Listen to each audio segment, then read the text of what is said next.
Begini dalilnya. Man kana yu'minu billah wal yaumil akhir falyaqul khairan aw liyasmut. Barang siapa yang beriman kepada Allah dan hari akhir, hendaklah berbicara baik atau diam. Apa itu bicara baik? Satu, zikrullah. Banyak menyebut nama Allah dengan berbagai hal. Apakah zikrullah menyebut asmaul husna? Apakah dengan zikir-zikir yang dicontohkan Rasul?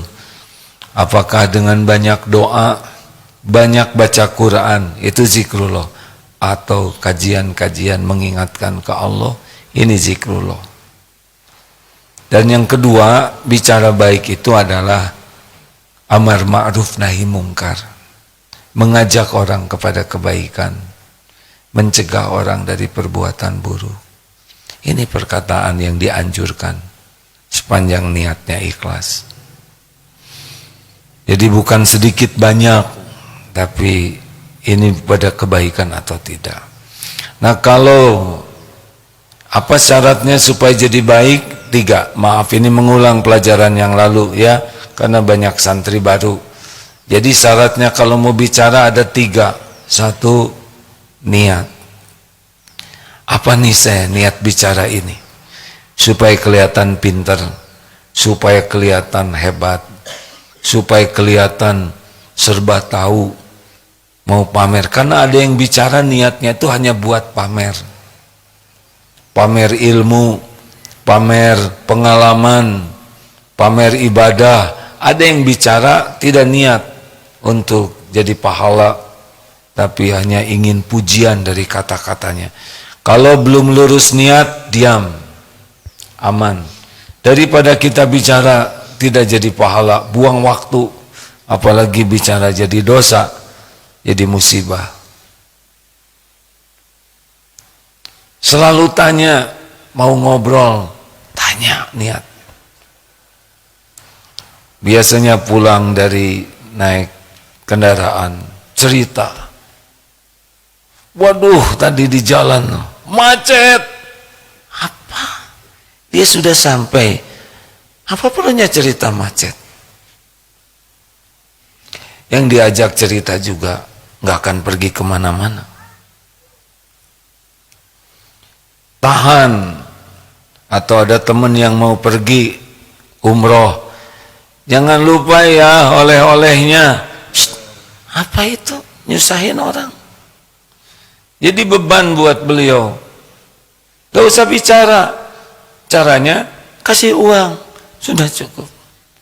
Tapi gimana kalau uangnya nggak jadi oleh-oleh? Nasib.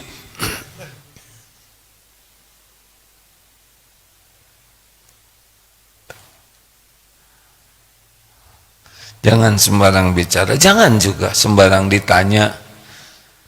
Bagaimana Pak masa lalu Bapak? Mau apa nanya masa lalu? Gaji berapa Bapak kelihatannya? Mau apa nanya gaji? Kan teman punya motor, ini cash atau nyicil? Untuk apa? Kecuali mau dilunasi. Saudara sekolahnya di mana? Mau apa? Kalau nggak ada perlunya diam. Harus jelas dulu nih niatnya apa bicara. Yang kedua, konten, isi. Pastikan isinya benar. Jangan, apalagi kalau ilmu, harus benar, akurat, lengkap. Jangan mengada-ada. Tidak penting kita dianggap pintar, tidak penting sama sekali. Yang penting benar. Tidak harus kita berpanjang lebar. Yang harus tuh setiap patah kata benar. Ragu-ragu diam. Abu-abu diam. Kalau tidak tahu saja.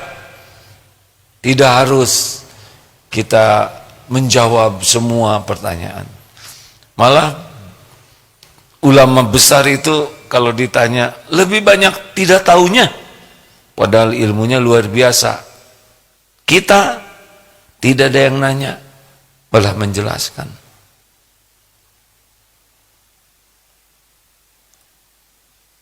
Pastikan benar.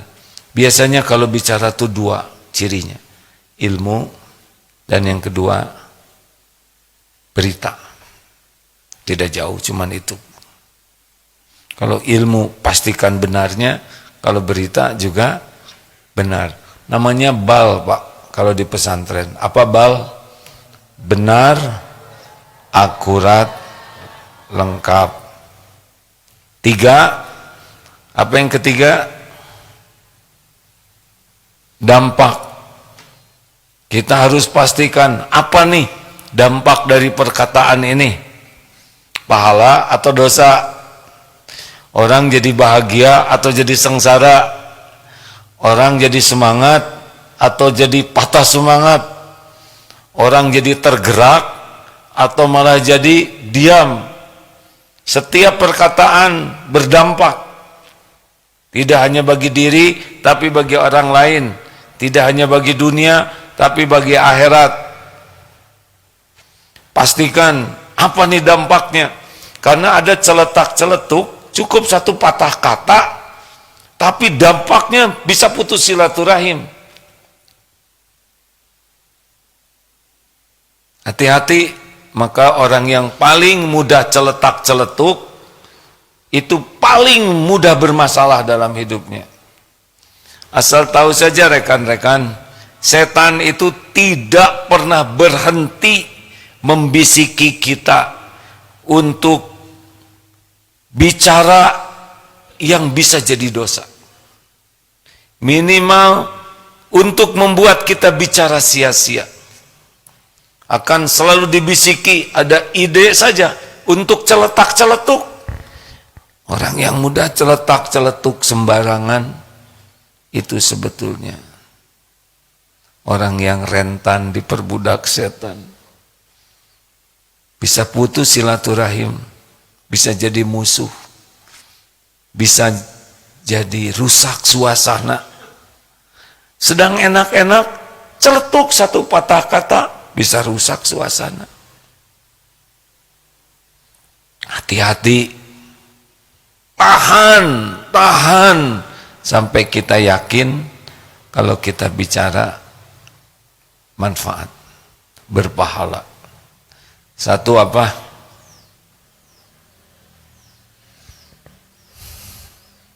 Satu, nadanya yang enak, santainya, niat. Nah, ternyata selain kata-kata, nada juga itu bermakna. Satu, niat. Emang kata-katanya sama. Niat A gitu. Satu apa? A. Nggak boleh pakai A ya nggak? Satu, dua, konten atau isi ya. 3, dampak. Saya tidak boleh jengkel. Dampak itu juga dicatat itu ya. Setiap perkataan ada balasannya. Jadi gimana? Ya, diam. Katanya ditanya. Lanjut.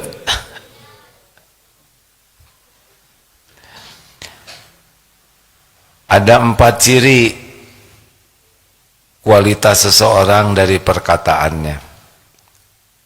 1, ini kualitas yang paling utama. Kalau berjumpa dengan orang ini, sebaiknya kita banyak mendengar dan jangan jauh, karena akan terbawa manfaatnya. Orang yang kualitas yang paling tinggi seperti yang disampaikan tadi, kalau bicara pasti nyambung ke Allah. Karena Allahnya sudah ada di, tentang keyakinan kepada Allahnya sudah mendominasi hatinya, pikirannya. Jadi tidak bisa bicara apapun tidak nyambung kepada Allah. Karena semua urusan itu pasti ada dalam kekuasaan Allah. Bicara apa saja pasti nyambungnya ke Allah. Dan bicara tentang Allahnya itu bulat, mantep. Bukan hanya sekedar Allah. Kan ada yang astagfirullah, astagfirullahaladzim. Padahal dia jengkel, ya. Dia tidak ingat ke Allahnya. Dia sedang mengekspresikan kekecewaan dan kejengkelan dengan menyebut nama Allah. Tidak nyambung, ya. Ibu anaknya jadi juara bintang kelas. Alhamdulillahirrabbilalamin. Ya Allah, memang keluarga kami itu. Nah, ini juga tidak nyambung, ya. Dia memuji Allah tapi pengen dipuji. Memang sudah jadi tradisi. Suami saya juga seorang bintang kelas. Yang saya juga dulu, maaf aja ya, tidak naik kelas. Astagfirullah. Ini setan ngebisikin terus. Nah, lanjut. Astagfirullahaladzim. Yang ciri selanjutnya adalah kalau bicara ilmunya manfaat.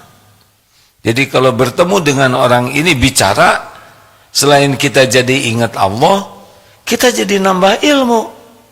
Nah, ini berkualitas. Tiap perkataan tuh jadi seperti rezeki ilmu bagi kita. Itu yang kedua. Yang ketiga, setiap beliau bicara itu seperti ada tenaga yang menggugah diri kita. Karena beliau bicaranya tidak hanya pakai lisan tapi pakai hati. Kalau orang bicara pakai hati itu masuk ke hati.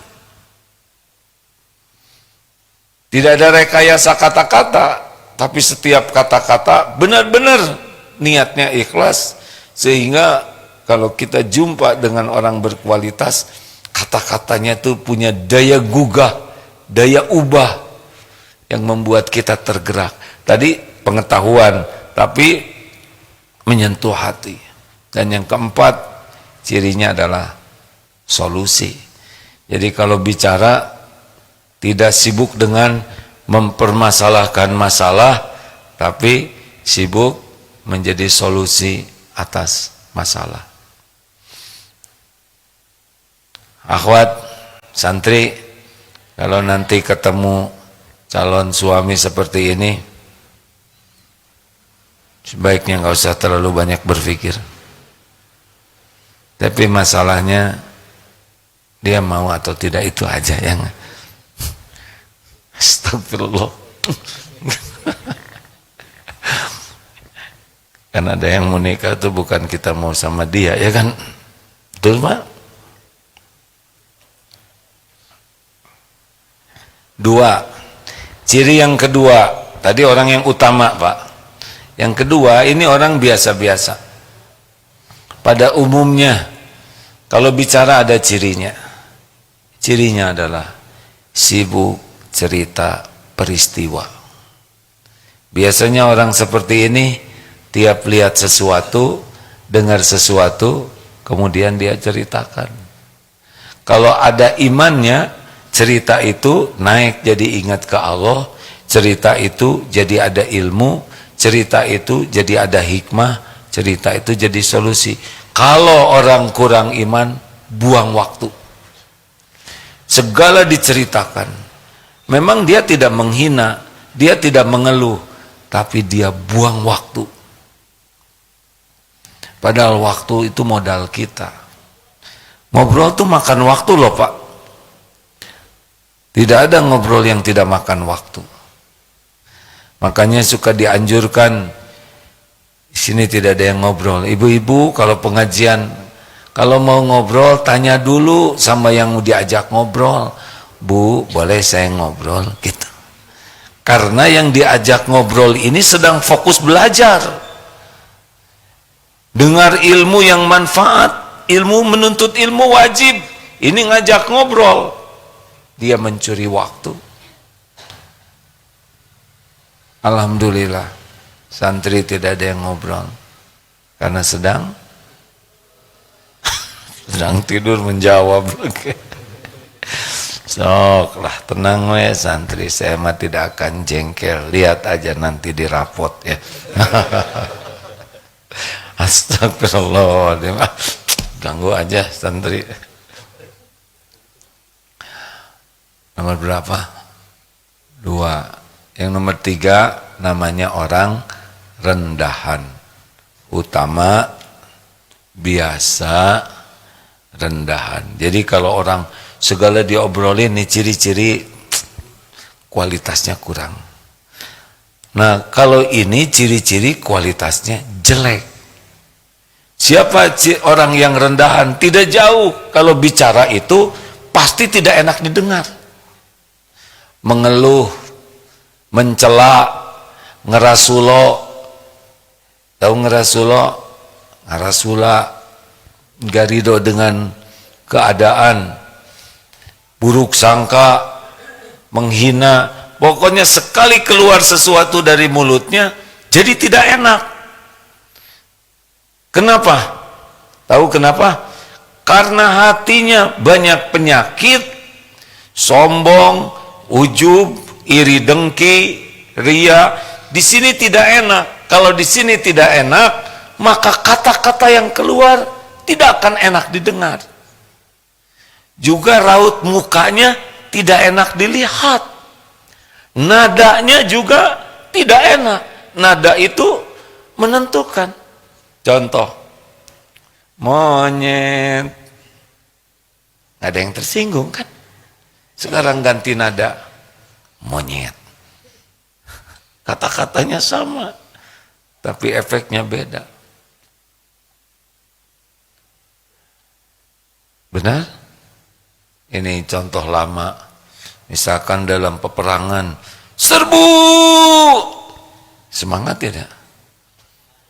Sekarang ganti nada, serbu? Kira-kira gimana pasukannya? Pada ngelihat ya kan? Ini kenapa komandan? Sangkanya rapat. Astagfirullah. Lanjut. Ada orang yang dari bangun tidur sampai tidur mulutnya tuh nggak pernah bener ngomongnya. Ada tuh. Bau apa nih? Lah kan dia yang menguap ya. Kan hidung beliau tetangga mulutnya. Awas, awas, awas. Belum apa-apa udah ngancam. Kamar mandi, gosek, yang bersih, jangan sampai bau. Belum juga ada yang masuk. Begitu. Semuanya jadi masalah. Mau makan, makan apa ya? Bubur ayam bu, bosen. Ayamnya pada mati.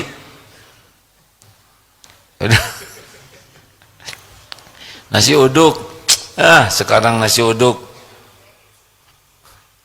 Apanya? Apanya yang kecil-kecil? Kerupuknya kecil-kecil. Memang sebesar apa ya? Udahlah. Pokoknya apa aja dikomentarinya tuh negatif. Itu orang yang rendahan. Walaupun pendidikannya tinggi, walaupun gelarnya banyak, tapi kalau komentarnya negatif aja, udah jelas itu hatinya negatif. Nauzubillahi min dzalik. Dan ada yang keempat, namanya orang yang dangkal. Utama, biasa, rendahan, dangkal. Tahu yang dangkal cirinya apa? Tahu tidak? Saya. Jadi setiap perkataannya tuh dominannya itu adalah saya, aku, I, gue, ogut, ik. Orientasi apapun dari pembicaraannya, dia tidak peduli dengan apapun, kecuali kalau bicara dia hanya akan memamerkan dirinya. Ini dulu ya, pada waktu saya belum datang ke daerah ini daerah kacau ya. Kemudian saya ada di sini, lalu dengan ide saya ya, lalu saya sebarkan ide saya ini, kemudian orang-orang itu mau mendengarkan saya ya, dan kemudian mereka atau saya nih, jadi pusing dia karena kebanyakan saya. Itu anak buah saya. Itu dulu dia tuh pejabat tuh dulu anak buah saya tuh ya. Karena saya waktu itu buah mangga. Jadi pusing begini hadirin. Cina, Ustadz Miftah udah Oh, Masya Allah. Oh, nanti Pak Miftah di Masjid TSM juga ya? Masya Allah. Hadirin sekalian, guru kita hari ini selain akan mengajar di MQFM dan nanti jam 9 di TSM Trans Studio Mall, ada masjid di sana. Nuhun Pak Miftah, semoga berkah ilmunya, diberikan usia panjang penuh dengan kebaikan, dan diberikan oleh Allah sehat lahir batin, nikmatnya ibadah, istiqomah dalam iman dan amal soleh, keluarga sakinah, anak-anak soleh soleha, dan senantiasa ada dalam perlindungan Allah di dunia wal akhirat. Amin ya rabbal alamin. Teman-teman yang di MKFM silahkan ya. Baik, lanjut.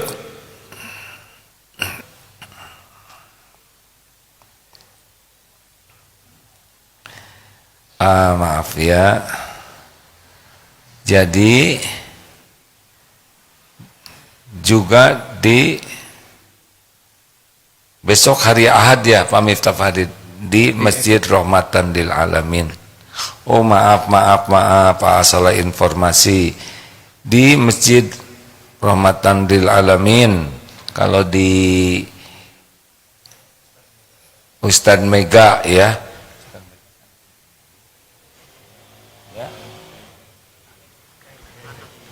Ya, yang mengisi di AA tertukar informasi, maaf, kalau di TSM jam 9 Ustadz Mega, yaitu putranya Kang Ibing, dan sesudah itu jam 10-nya bagian AA. Kalau di Eko Pesantren Pak Miftah Farid jam 9. Jadi hari Ahad pertama itu di Eko Pesantren 1, hari Ahad kedua di Masjid Istiqlal, itu rutinnya. Hari Ahad ketiga insya Allah di Tanah Suci. Begitulah ya. Ada yang mau ikut?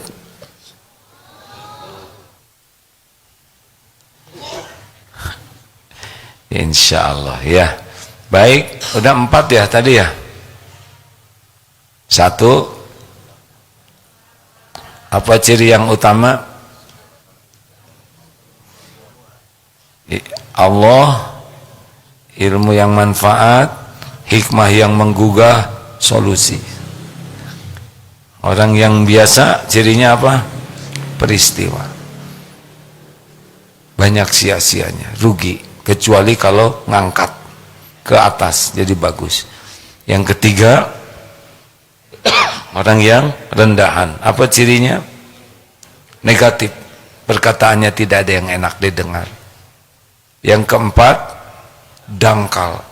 Orang dangkal ini bicara apapun fokusnya hanya memamerkan dirinya saja, pasti banyak sekali sayanya. Itu anak buah saya itu, nah dah saya lagi, bukan tidak boleh nyebut saya ya, jangan Bapak siapa, saya dangkal, bukan begitu. bukan ke pasar misalkan, ya sebut aja saya mau ke pasar, karena takut disebut dangkal, mau ke pasar, tidak juga begitu, yang normal saja. Kerasa kok kalau orang bicara untuk memamerkan dirinya tuh kerasa, ada kerasa oleh kita. Kenapa begitu dangkal?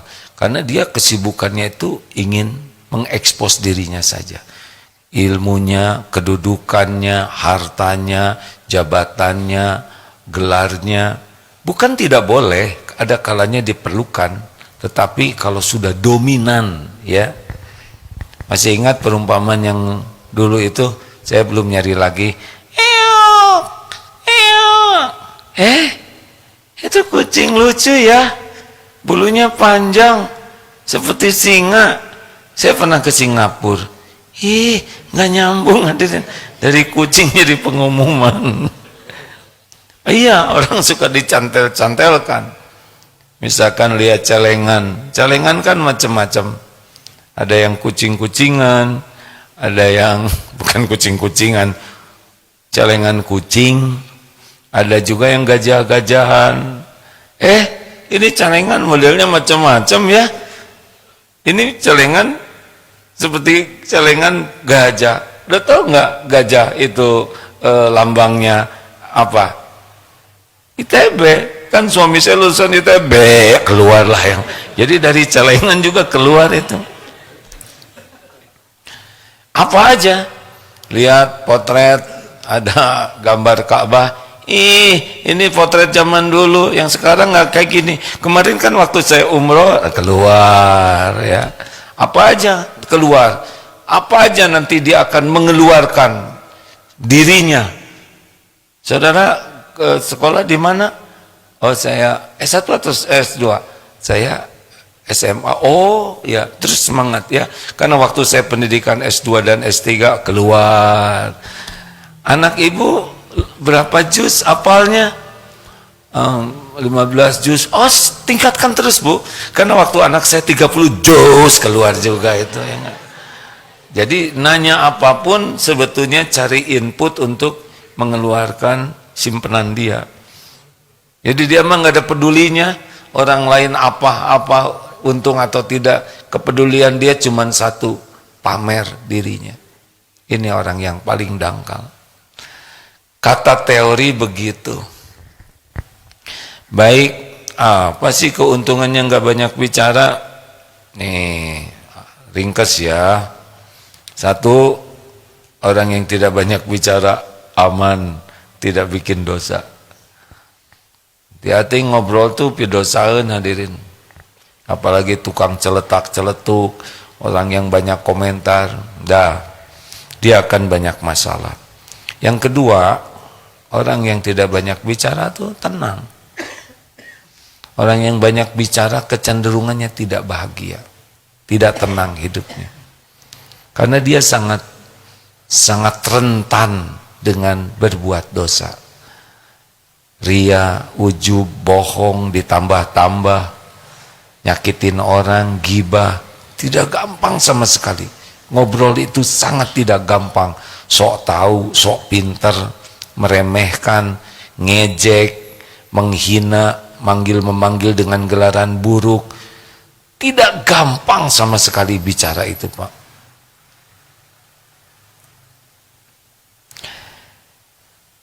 Jadi kalau jarang bisa menahan, kalau bisa menjaga lisan, kecenderungannya hidupnya lebih tenang. Lalu sejujurnya dia akan jadi lebih cerdas karena dia akan bisa menyimak.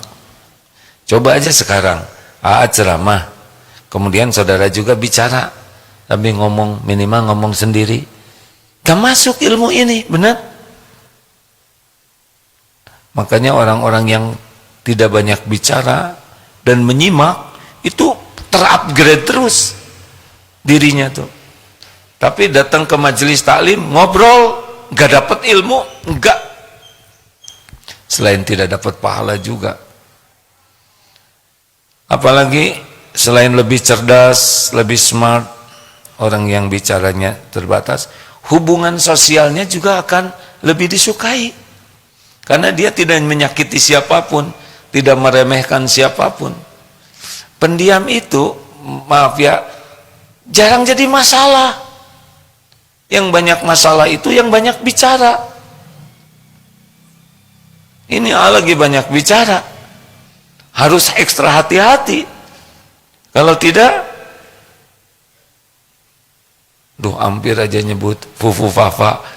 Saya tidak ngomong itu. Karena perkataan juga dan tulisan. Sekarang ini direkam. Banyak orang yang hati-hati karena rekaman. Pada setiap saat direkam juga oleh Allah, dicatat oleh malaikat, dan itu yang lebih efektif. Maka orang-orang yang bisa jaga lisan, hubungannya lebih baik, lebih disukai, tidak timbul masalah. Apalagi jelas orang yang terjaga lisan, dia lebih nikmat dalam ibadah, lebih mudah zikir. Kalau orang yang bicara banyak, hampir dapat dipastikan susah zikirnya, kecuali zikir untuk, ya tidak boleh suudon, tapi ada zikir acting nih, subhanallah, subhanallah, subhanallah, subhanallah. Jadi zikirnya juga bisa jadi bagian daripada, ya begitulah ya, untuk diakui sebagai ahli zikir. Lalu apalagi kalau kita tidak banyak bicara, hati kita jadi selamat dari penyakit-penyakit yang udah ada, tidak terekspos. Mau ujub tahan, mau menghina tahan. Jadi cenderung lebih sehat hati kita, karena sarana untuk berbuat, mengekspresikan penyakit hati tidak ada. Kalau udah bicara, kita mau sombong, bicara keluar itu hasidin ida hasad. Tapi kalau kita tidak keluarkan, aman. Apalagi di antaranya, kalau orang tidak banyak bicara, tidak boros waktu. Karena setiap bicara makan waktu, sedangkan waktu modal kita. Itu di antaranya. Nanti kita bahas lebih detail kalau ada kesempatan lain. Terima kasih. Ada pertanyaan? Silakan. Mau tanya? 1, 2, ya. Tunggu dulu. Mikrofonnya di sana, ya. Masih jauh, nanti disampaikan ke sini ya. Bismillahirrahmanirrahim. Assalamualaikum warahmatullahi wabarakatuh. Waalaikumsalam warahmatullahi wabarakatuh. Pernah nanya sebelumnya? Ya. Pernah ya? Ya. Ya. Saya ingin memperjelas lagi yang pertanyaan yang kemarin. Saya kan istikharah gitu, menunggu sesuatu yang ditunggukan. Nah, setelah jawaban dari istikharah, saya bermimpi bahwa tanggal yang saya nantikan 10 pas tahu 10 Oktober. Saya pikir bahwa 10 Oktober itu adalah 10 hari Sumpah Pemuda, jadi libur mungkin ya. 28 Oktober Sumpah Pemuda. Oh, salah. Bener ya? Tapi nggak apa-apa kalau mau tanggal 10 juga. Yang saya lupa, tahan dari mengomentari. Nah, bagaimana dengan jawaban tersebut? Kemudian pertanyaan yang kedua. Satu aja ya. Jawaban apa ya? Saya lupa. Nggak tahu juga. Saya karena agak banyak yang nanya, jadi lupa campur-campur. Saya lupa ini jawaban apa. Jawaban istikharah tentang pekerjaan kayak gitu. Tentang pekerjaan. Ya. Iya. Gini aja lah, istikharah lagi aja. Supaya lebih jelas. Astagfirullah. Ini cara ngeles begini nih Pak ya. Pertama saya tidak begitu paham yang di istikharahnya, saya lupa, maaf ya. Yang kedua tanggal 10 begini ya. Ini secara general saja ya. Jadi hasil istikharah itu tidak harus dalam bentuk mimpi, tapi terkondisi dan tenang, itu kuncinya. Jadi kalau mengarah kepada satu takdir ya, hati kita tuh dibuat tenang, apakah iya ataupun tidak, kita jadi tenang. Ini salah satu diantaranya. Ya, kalau masih ragu istikharah lagi aja ya, nggak apa-apa. Terima kasih ya. Punten, silakan. Ada yang mau nanya? Cukup mikrofonnya. Mim, ada di medsos kah? Assalamualaikum warahmatullahi wabarakatuh. Waalaikumsalam warahmatullahi wabarakatuh. Punten, boleh saya berbicara di luar tema sebentar saja? Boleh. Saya perkenalkan diri dulu boleh? Boleh Pak. Saya Rahmat Ramadan. Rahmat Ramadan. Eh, Namanya Rahmat Ramadan. Alhamdulillah. saya dari Tangerang, dari tanggal 10 ke sini. Dari tanggal 10 Ke sini, Sini. sampai sekarang. Saya ada niatan dari lama sih sebenarnya. Cuman baru kesininya saat ini bulan September kemarin. Alhamdulillah. Saya pengen khidmat sama AA. Khidmat sama AA. Iya. Maksudnya gimana?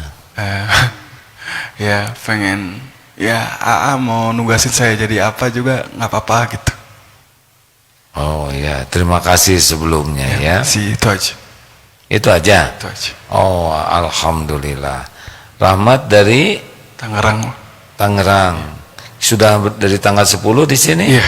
Di mana di sini tinggal? Di bawah. Di bawah ya, Masya Allah. Ya, nanti sesudah ini kita diskusikan ya. Makasih ya. Alhamdulillah. Terima kasih Rahmat. Ada Mim? Cek bismillah. Izin ada pertanyaan dari Instagram. Ya, Assalamualaikum AA. Waalaikumsalam warahmatullahi wabarakatuh. Izin bertanya, kalau anak laki-laki dibawa sholat ke masjid baiknya usia berapa tahun ya A? Sebaiknya mah sedini mungkin supaya mengenal masjid ya. Supaya hatinya tertambat ke masjid, supaya mengenal masjid, merasakan suasana masjid. Karena anak-anak itu generasi depan, masa depan Islam. Ini Masjid Darut Tauhid di Perth, namanya Al-Latif. Banyak yang datang dari berbagai suku bangsa. Ketika ditanya, ini maaf ya, apa adanya yang A dengar. Mengapa jauh-jauh 10 km? 10 km itu jauh ya kalau di Indonesia, tapi karena di sana pakai kendaraan jadi hitungannya menit, 10 menit, 5 menit, 7 menit. Kalau 1 kilometer itu semenit, ya seperti itulah hitungannya. Kenapa? Satu, katanya ya, wallahu alam, semoga tidak berlebihan. Karena sangat welcome. Jadi memang teman-teman yang khidmat di Al-Latifat itu berusaha khidmat memuliakan para tamunya, tamu Allah yang datang ke masjid. Jadi mereka feel at home, merasa di rumahnya sendiri. Yang kedua, ramah anak. Jadi boleh bawa anak-anak. Kenapa? Karena anak-anak ini dari kecil harus mengenal masjid. Dan ke depan mereka lah yang akan menjadi pemakmur masjid. Jadi kalau yang tua-tua saja ke masjid, yang tua kan pasti sepuh dan udahan, ya kan? Nah, kita harus siapkan generasi baru yang dari kecil sudah merasakan senangnya di masjid. Jauh lebih baik senang main di masjid daripada main di jalan. Kenapa? Bahaya, ya kan? Banyak kendaraan, lalu lalang bisa celaka. Di masjid hanya tinggal di manage bagaimana waktu sholat. Ada yang mengajak anak-anak ini bisa beraktivitas yang tidak mengganggu ibadah, tidak mengganggu pengajian. Jadi kalau AASIS setujunya kalau bisa mah dari bayi aja ya, supaya kebawa berkahnya masjid.